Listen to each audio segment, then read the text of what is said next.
Hey everyone, we are the Gratitude Girls. Good morning, good afternoon, good evening. RaRa is in the house. My name is Kathryn Asaro Myers, and I am here with my lovely partner, Laurie Laurie Delk. Delk. Laurie, I'm so happy about tonight because we had such an amazing connection a few days ago, really face to face, elbow to elbow. One of the dreams that we have is to be live all around the world, and we did that. So I'm really excited that we're back home and we have that trip behind us. But it was fun being in Scottsdale, wasn't it? It was. It was so nice being warm too. I know. I really enjoyed being around palm trees and big saguaro cacti. That was really exciting. I just thought it was, it's fun to say you're going to do something, and then it's even more fun to do it and say, okay, where are we next? Like who would have thought 7 years ago when we had that instant connection. So I'm really excited for tonight for so many reasons. One is I want to see how tongue tied I can get.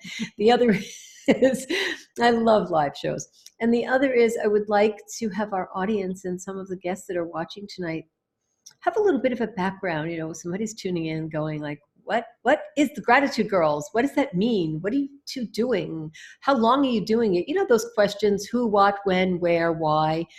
So for someone who has that question tonight, let's give a little bit of background and let's paint the picture like artists. Would you like to start with your paintbrush? Sure. So Kathryn and I met almost 7 years ago, and Kathryn and I both are in a direct sales company called Send Out Cards, and we are actually cross-lined to each other in that company, if you know what that means. But our company each year at their international convention has one theme for that year, and then there's an award winner that they give that main theme to, that award to, for that theme for the year. And so in 2013, our CEO was announcing who it was going to be, and he always gives all these different accolades and all their different attributes and things that are all great about them. And I was listening and taking notes, and then when he called Kathryn's name, I was taking pictures and video, and because I do all that technical stuff all the time. And then he up and said that for the first time ever, and the first time I believe since then, was a tie, that there had never been a tie before. And you're elected by your peers, so not by the company, but the several thousand distributors and customers. And then he ended up calling my name. And so Kathryn and I actually met on stage, and it was kind of like one of those things where One of those things where when you have like this emotional and spiritual and physical attachment, it was like this love at first sight on a physical, on a business level. And I mean, we met and we looked at each other and we had this connection and we felt that right away. And I remember thinking, I'm going to meet Laurie Delk. Oh my goodness. I had heard about Laurie, and I had heard so many wonderful things about Laurie. She had received awards and much recognition for sending the most gifts in our company. And I thought, what would it be like to be the person who receives one of these gifts? And what type of person could send the most gifts of anyone in the company? That was amazing to me. So I was really looking forward to learning who Laurie was. And there she was in front of me. And I remember my knees shaking for so many reasons. First of all, me going up there, but there was Laurie standing next to me. And little did we know, although we had that instant connection, we touched hands as soon as we walked down the steps, that we would have what we have today, as a result of Cody Bateman introducing us, because of us both being awarded this Gratitude Girls Award at the same time. Like, who knew that this is what would happen? We had this instant connection about sharing gratitude with the world and to help others share gratitude. And when I use the word help, I mean to provide a platform, to assist, and to create a way for others to share what they already have, or maybe something happened yesterday and we come into your life and that's not who you were until you woke up and now you realize you have something new to share. And we want to be the place and the people and the platform where that can happen. So, Laurie, I know you muted yourself because you have some beautiful external noises with your puppies, right? So are they still singing to you? They're Okay. good. Awesome. Yeah. So did I take any of your comments? Did I keep them in the right context for us for tonight? Yeah, you did Yeah. perfect. Okay. Thank Yeah. you Good. so Because much. I was telling your story, but I know it. It's my story. It's our story. So that's exactly how we feel. And every month when we're on the show and we tell that story, it really raises the awareness. And if you have something positive in your life that you're really grateful for, if you can read it and write it and hear it and say it, it brings it right back into your life. So this story, we could close our eyes and we can tell it probably exactly the same way each time, because we both felt it synergistically. And that's how we started. That's how this show came about. And Laurie and I, Gratitude Girls was born in a minute. And what I mean by that is we knew exactly what we wanted to do. And then there's some technical, which Laurie said she does all of that all the time. And we had a creative, technical, strategic meeting as we do all the time. And from that became not just a show and not just a platform for our guests, but Laurie, you became one of my dearest friends, because no matter what's going on in my life at any given time, I could connect with you, I could see you or connect with you electronically, digitally, and you're right there. And I love that about you. Thank you so much for holding that sacred space for us. Thank you. And we get to do what we're going to do right now. So tonight, we have an amazing guest. So here's what typically somebody would introduce someone and tell you, take all their thunder and tell you everything about them. Here's what I'd like to do tonight. I'd like to do something a little differently. And, you know, Laurie taught me this really cool expression. So, you know, let's raise ourselves up. I'll give it to you like that. And Coco, I'd love to, first of all, a round of applause to you for being our guest tonight. Thank you so much for being here. Can you please step into the Gratitude Girls show and tell us how you like to enter the room? Oh, well, thank you so much for having me. It is so awesome to be with the two of you. I am so excited, and usually how I enter the room with a song, so I'd love to say, hey, thank you for letting me be here tonight. I'm so grateful to the Gratitude Girls. Well, that's unrehearsed, but hey, there you go. Wow, that's amazing. You've just serenaded us and our guests. Tell me about this voice. How did that voice develop for you? You know what? The voice that I have was birthed out of pain, actually. Although my mother and my grandmother were singers and they taught me everything they knew, my mother said that I started singing before I was born, and she pushed me out. And I've been singing ever since I was a little girl. And music has become a place for me to share my piece, to share my messages. And as a speaker and as a singer, I just love using the arts of speaking and singing to heal the heart. And in my darkest moments, music has been one of the things that has saved me. And so I absolutely adore it.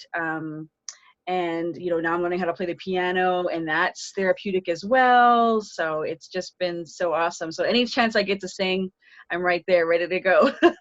Tell me a little bit about this. I don't want to say to you, so sing for us. I don't want to ask you that, but if I were to ask a question, I might say that. But tell me, what is it that you like to do? Do you like to sing? What style and what method and what do you give me some of the details? Sure. Well, I like to sing jazz because there's so many beautiful stories that you can tell when you're singing jazz.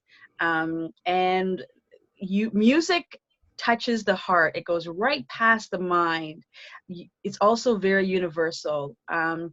Anybody who, whether you can speak a certain language or not, once you hear the music and you can hear the tone, it kind of, if that's the genre that you like to listen to, it touches you. Music can make you angry, music can make you sad, music can lift you up, music can inspire you. It's one of the most powerful mediums that we have as human beings.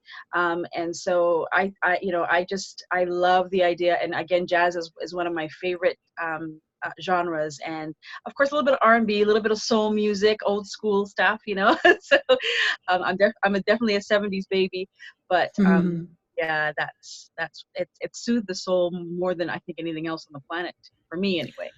I believe you. I believe you. I agree with you. And you talk about how song and music works for you in darkest hours. So let's say if we have an audience right now, or someone's watching thinking like, I really need to pull myself out of something. Can you share a little bit about how can music do that? How can music take someone right out of a dark spot? Well, for example, when I sit in front of the piano and I don't have the words to say, when I'm feeling overwhelmed, and I just let my fingers speak for me. And the melody, it could just be 3 or 4 little notes that I play, and I finally, when I hit the notes that that resonates with my feelings, then I can finally say that's how I'm feeling. And I'll never forget that I was in tears, I was crying, I was going through something very traumatic, which I'll share probably this evening on this program. And I started to play, and that was how I felt. And I just kept playing these same 4 notes over and over again, and the tears started to well up in my eyes. And I felt in that moment that I was mourning in beautiful places, which is, I talk a lot about that. And the idea of soothing my heart, relaxing my nervous system as I am feeling the pain, as I am mourning. I am doing 2 things at once, so that I'm not crying in agony. I'm crying in a peaceful place. My ears are being stimulated, my vocal cords are being warmed up, and I'm feeling a lot less of the pressure that pain can cause, because I'm starting to relax, and my heart's able to express what the words may not be able to express. Right, there's a vibration. So let me ask you about gratitude, and then you lead into how you want to share with us. Would you like to share a little bit about how gratitude is part of your day-to-day life? Sure. Well, I actually have been going through a pretty huge trauma. I know that the world is so sad now by the loss of the 7 people that passed away in that accident. And I'm very careful with how I say things, because I recognize that the language of loss is very toxic. And so I'm learning from my own experience. I lost my son in June of 2019. He was 26 years old, and transitioned due to an asthma attack. And I use transition versus death. And I remember I was there when we called 911, when he couldn't breathe. And when I felt his heart stop, and his everybody take a deep breath in. I don't want to trigger anybody, but his head was in my hands, and I saw the transition. I felt it in my body. I saw his last breath. I felt it in my body. And for the days, weeks, and months that followed that painful moment, I was tormented every time I was reminded of that. I would get flashbacks and nightmares and things like that, because there's my precious little baby boy, 26, but still my baby, who lost his life, or what I thought was losing his life. And I needed to switch my energy, because I couldn't get out of bed. I was experiencing depression. Not that I shouldn't have been sad, but it was going to a very deep and dark place. And I knew I have 2 grandchildren. I have 2 beautiful daughters that are still inside their bodies that needed me. And so I had to reframe that moment. And that's when gratefulness came into the picture. I worked with a counselor, and they helped me to switch. What can I find to be grateful for in that moment? I was grateful that I was there. I was grateful that I got to hold him in that moment, because that was our destiny. If I wasn't supposed to be there, because I wasn't supposed to see it, that would have been good for me to be grateful for too. You see what I'm saying? So there's so many things that are outside of our control. And my destiny was for me to be there as his mother, to hold him and to comfort him, and to witness that sacred moment. And I began to be grateful for sacred moments of transition. I began to be grateful for the fact that that that he wasn't alone in that moment, right? When I think about the tragedy that people are experiencing right now, the thought of Kobe Bryant and his beautiful daughter being on that helicopter, one thing that people might be able to do when the time is right is to say be grateful that father and daughter were together, that they have each other in that space. And so gratefulness has become a huge healing part of my journey and so every time I start to panic, as I remember the trauma of the 7 days in the hospital, trying to bring him back, I'm grateful for the doctors, I'm grateful for the nurses, I'm grateful for the hospital, I'm grateful for my family, I'm grateful for the fact that he had a wonderful life, that he chose me to be his mother, that I got a chance to be there for his birth and his passing. So I can't tell you how important gratefulness is.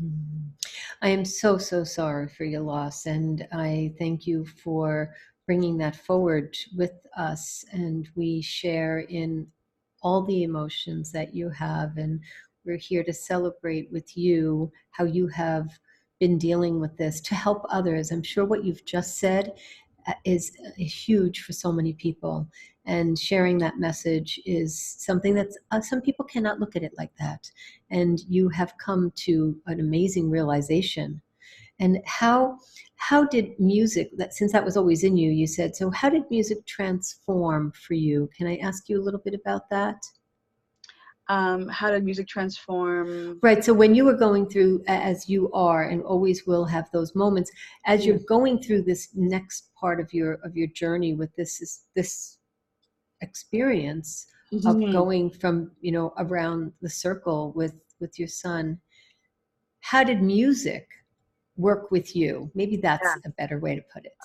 Okay, right. Well, I had a song that there's a jazz song that I used to sing to my son all the time. Nat King Cole was the one who sang it first. It's called Nature Boy. It's very pretty. There was a boy, a very strange, enchanted boy.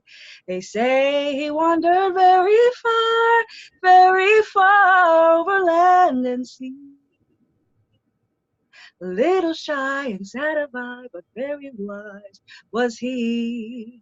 Then one day, and here's the part that's beautiful, one magic day he came my way, right? That's this magical moment of me being his mother. And as we spoke of many things, fools and kings, this he said to me, the greatest thing you'll ever learn is just to love and be loved in return.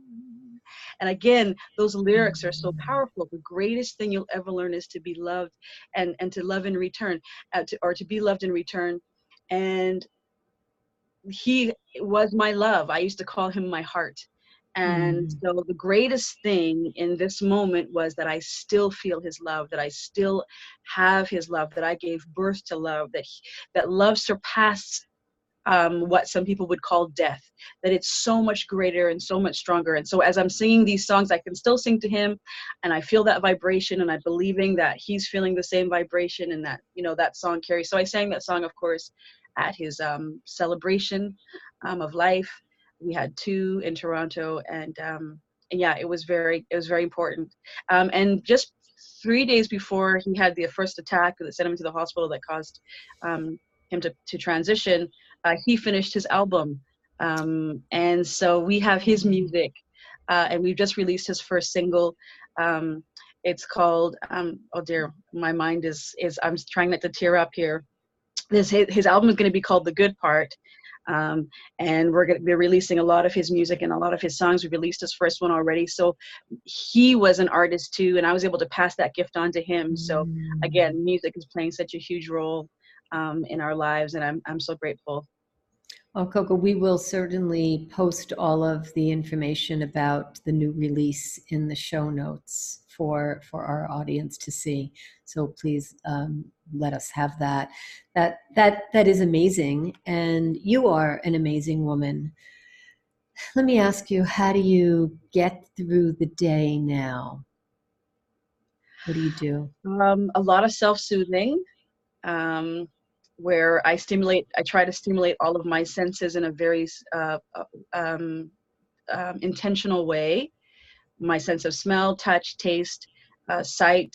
I learned that in counseling, so that when I'm starting to feel overwhelmed, that I'm teaching my body to relax. Because what happens is the memory will be triggered, and your body feels like it's reliving the trauma all over again.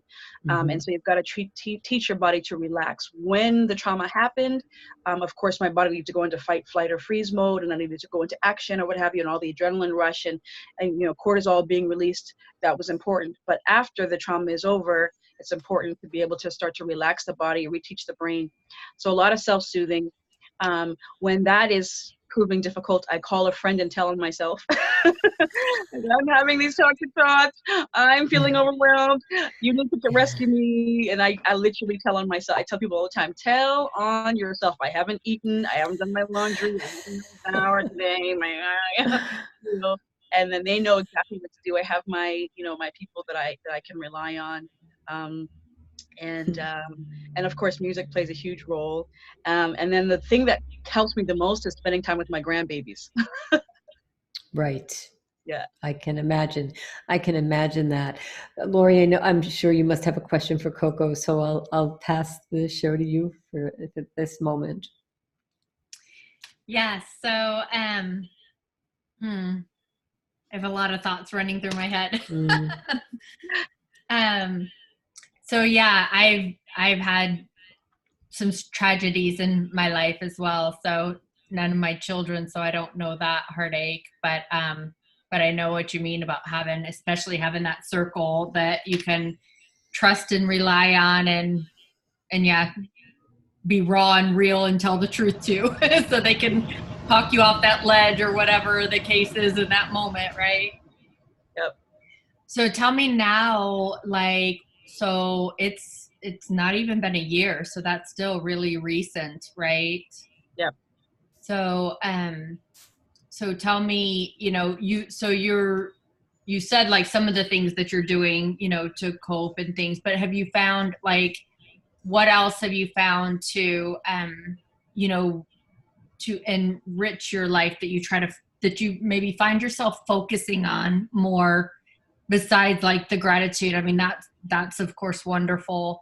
And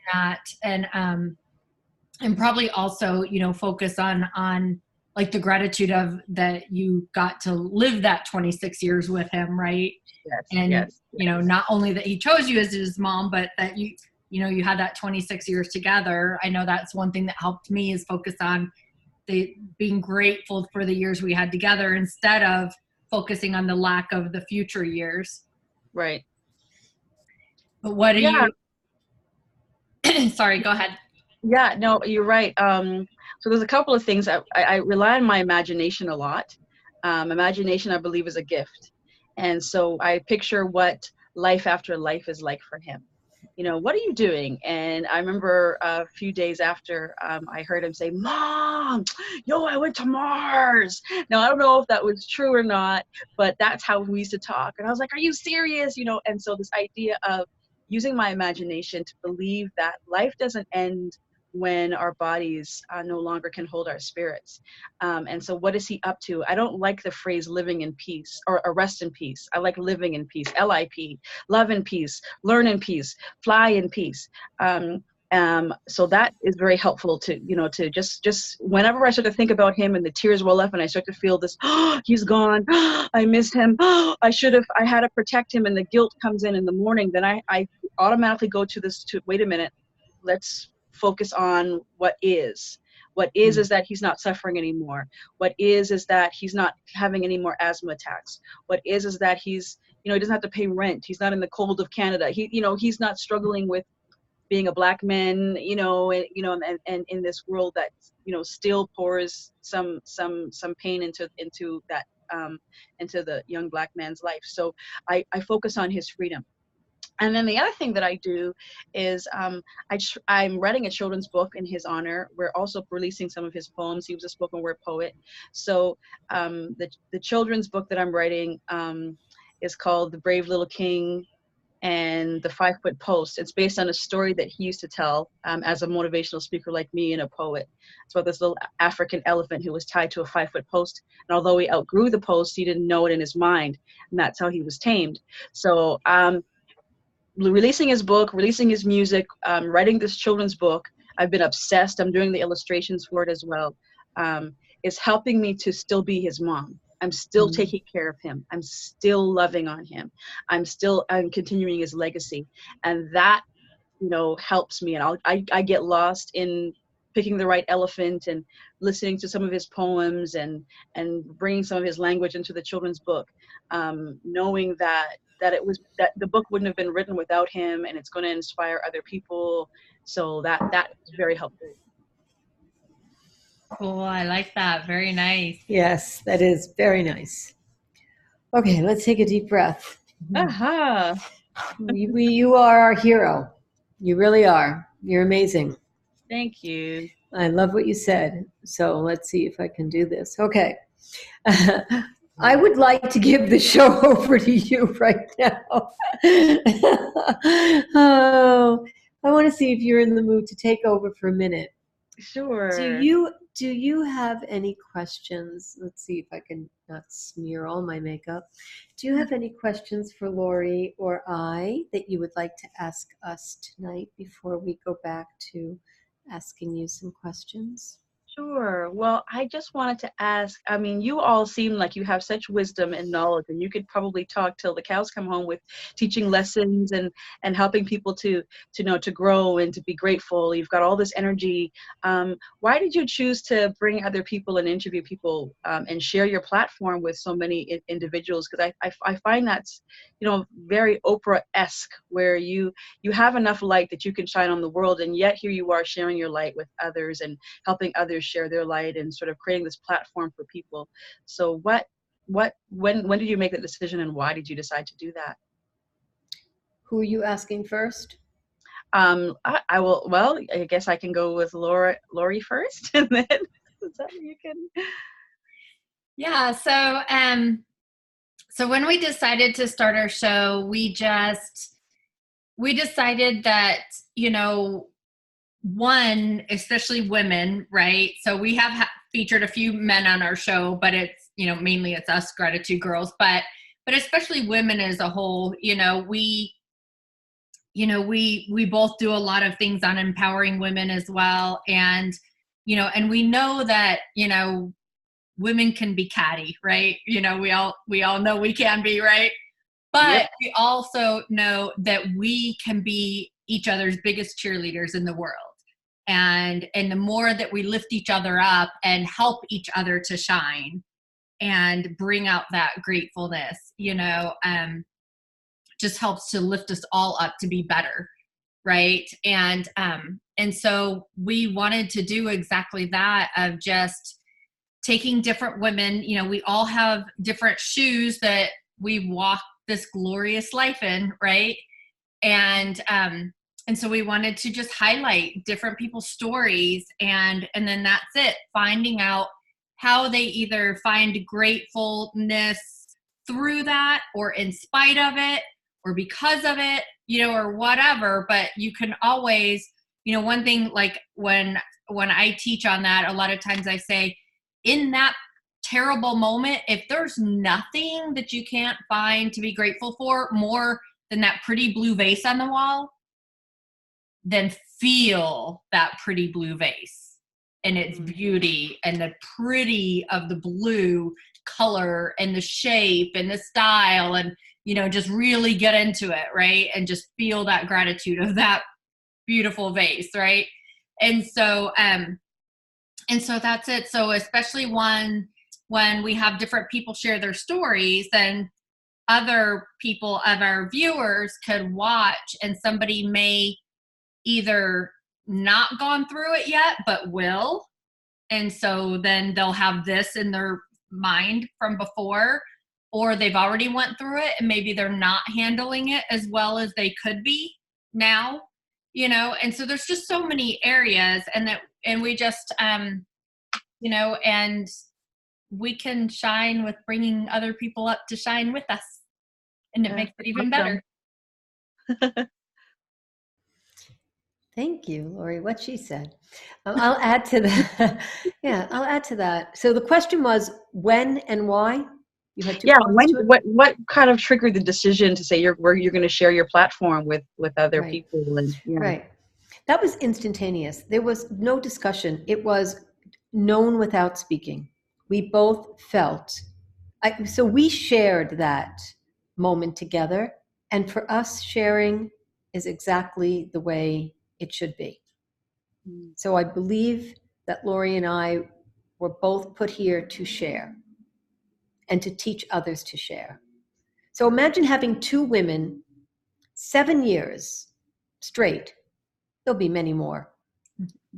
Every month, no matter what the fourth Tuesday of every month is, Christmas, Christmas Eve, New Year's, birthdays, anniversaries, no matter what it is, we're here without a hitch. Laurie and I are so seamless in how we do things. And that was right from the minute we started. So it was without a spoken word that we both knew we wanted to share something. So that's how Gratitude Girls was born. And so that was like when and why, or when and why and how. I believe, and we both believe this, when we can give you a way to get closer to your goal, and we can be a part of that, it gives us all something greater than we had 5 minutes before the show started, or before we invited you, or before you said yes, before the seed was planted. Once the seed was planted, it started to grow. And it grows not only at this moment, but it continues to grow. And being part of something with someone that is greater than the idea because of what happens to it is empowering for everyone. And we can and do provide that empowerment, whether it's a girl or husband and wife or brother and sister or whoever it is. We are the Gratitude Girls, and whoever ends up in front of us has the Gratitude Girls there. But together we are a unit now. And that was what we felt. So we were on stage with Cody Bateman. So there were 3 of us when we were born. And there are always 3 of us when we're on the show. Wow. So well said. Wow, that's awesome. Well, I'm grateful for you. I love how we met. You know, it's great. Thank you so much for that wonderful question. And I just want to take it to thank Kathleen Fillmore, because we were introduced through someone. Yes. And Kathleen recommended that we connect. And that's amazing. While we're sleeping, someone else is thinking of something to do for both of us. Like, what a wonderful thing to have someone recommend. Kathleen was a guest, and she thought of you, and she thought of us, and thought what a great connection that would be. So I want to make sure that I make mention to Kathleen for that, and for the many things that she continues to do, and for the friendship. She's mentoring me right now, and you know, she's such a wonderful spirit. She's so positive and such a powerful woman, and so giving. So I appreciate her for sure. Right, and that's how we ended up here. That's how we all ended up here, because someone thought about it for us. Like, I love that. We didn't have to think about anything. Someone said, here, you two do this and you do that, and I think this is great for you.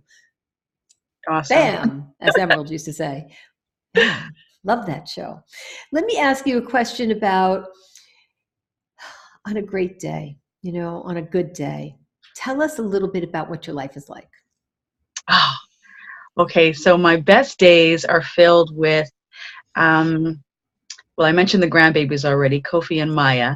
But when I'm in front of a group of girls in a high school, and we're delving into their hearts and unpacking some of the wounds that are there, you know, we're going through a guided meditation, I'm explaining things, and that's one of the most fulfilling aspects of my career as a speaker, is to watch the aha moment go off in the minds of the listener. When I am in a small group of women who have experienced trauma, and we unpack some of that pain, and that aha moment comes again. When I'm coaching one-on-one with someone who is really struggling with something traumatic, and to be able to walk them through that and give them some tools that they can use, or just to talk about shifting the perspective. Sometimes it's just a small little shift that we need, that can release some of the pressure that's built up. So those are the days that I live for. And it really is, it's really a pleasure to do this work. Thank you. Thank you for sharing that. So you talk a little bit about your work. So two things I want to ask you. One is there someone, still getting tongue-tied, is there someone that you would like to say something to that you haven't? And please take a moment if you'd like to do that on the show. That's number one. Mm-hmm. I really, I really want to say, to the families, because I was going to do a live podcast today, and I thought, no, I'm going to be on the Gratitude Girls. I could do it then. Yes, do it. Yeah. To the families, that, I hope that you're hearing positive words of affirmation in this time of loss and pain. I hope that that you're being shielded from the media. There's so many things that we say. A lot of times we don't know what to say. There's beautiful things that we can say to people that are grieving, like "my heart is with you," or "I'm right here," or "I'm listening," or would you like me to make a casserole for you? Versus "sorry for your loss. I can't believe this happened. Oh my gosh, it's awful. What a tragedy." So my hope is that as we continue to experience the good and the not so good things in our life, the painful things, that we recognize the power of language and the power that we have, and we can be uplifting to one another, and be very intentional with how we're communicating with respect to this issue of loss.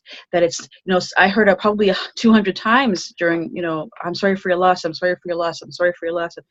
I didn't lose him.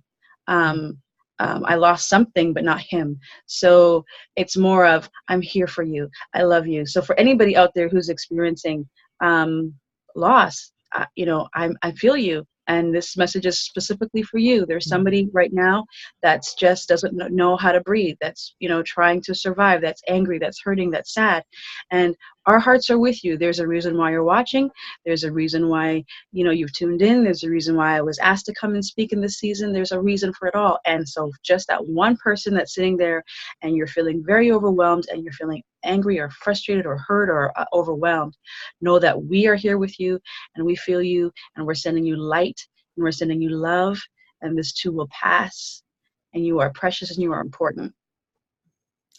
Thank you. Yes, that is a wonderful message for you to give. I'm glad that you took the opportunity to do it here with us, because it means so much more that we can do this together. And I thank you. I thank you for that. When you talk about how people can reach you in guided meditation and singing, let's tell the audience a little bit about perhaps how can they reach you? What can they reach you for? What do you want them to know about you? We'll put links in the notes for the show, but what do you want our audience to know you as today? What are the business side of you? The business side of things. Okay. Good. Okay, let's cover that. Yeah, I'm a motivational speaker. I have a podcast that I just started called the Inspired by Coco podcast, and that's available in different platforms. So it's focusing definitely on my healing journey.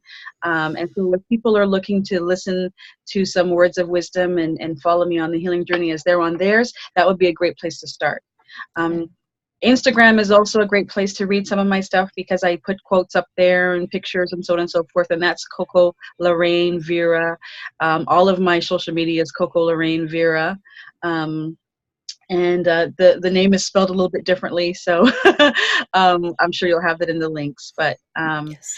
and then if you're looking for coaching or you want to invite me to come in and speak to a church or a school or something like that to share some of these things, or one-on-one coaching or group coaching, those are the two things that I specialize in, as well as sort of the big motivational presentations, but really the group coaching where you're doing 1 or 2 or 3 sessions.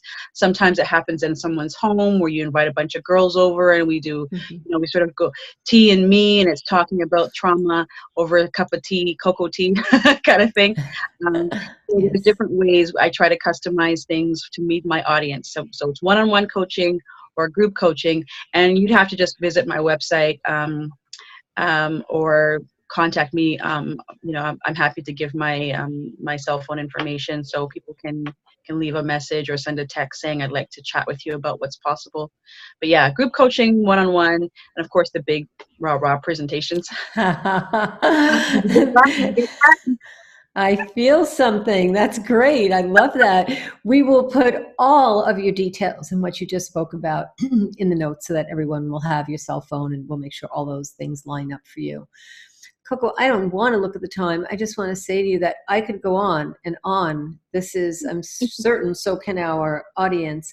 And this has been such a wonderful time to share with you, and thank you for all that you do. Can I make a casserole for you? I'm here for you. I love you. Those are the things I want you to know about us. And maybe it won't be a casserole, but it would be something else. But I'll make you something. If that's what you feel like, you call me and you tell me, RaRa, I want one of those RaRa recipes, and I'll do that for you. Oh, I appreciate that. Thank you. Yes, you're welcome. You're welcome. I really appreciate that you're here, and that you're here with us, and that you're here with us now for the duration, because you're part of Gratitude Girls, and we can always look back on this show and we can check in with each other. And I'm sure we can do a little bit more. We can probably get a little bit closer because you're in the city of, I just wanted our audience to know that. So we have, Toronto's in the house tonight. Okay, that's awesome. So great. Laurie, thank you. Thank you. Laurie, if there's a guest or a member in the audience watching going, I want to do that, how do I get on the show? Well, they either have to know Kathleen, but if they don't know Kathleen, how can they get on the show? Yeah, absolutely. So go to our Facebook page at facebook.com/gratitudegirls. And right there on the page, you can watch some of our past shows. You can also click message and send your gratitude story to us. That when you hit message right there, it goes to Kathryn and I both at the same time. So we will read your story, leave your contact information of how you want us to get a hold of you, and we will get back with you and get with our calendar and see when we can feature your story.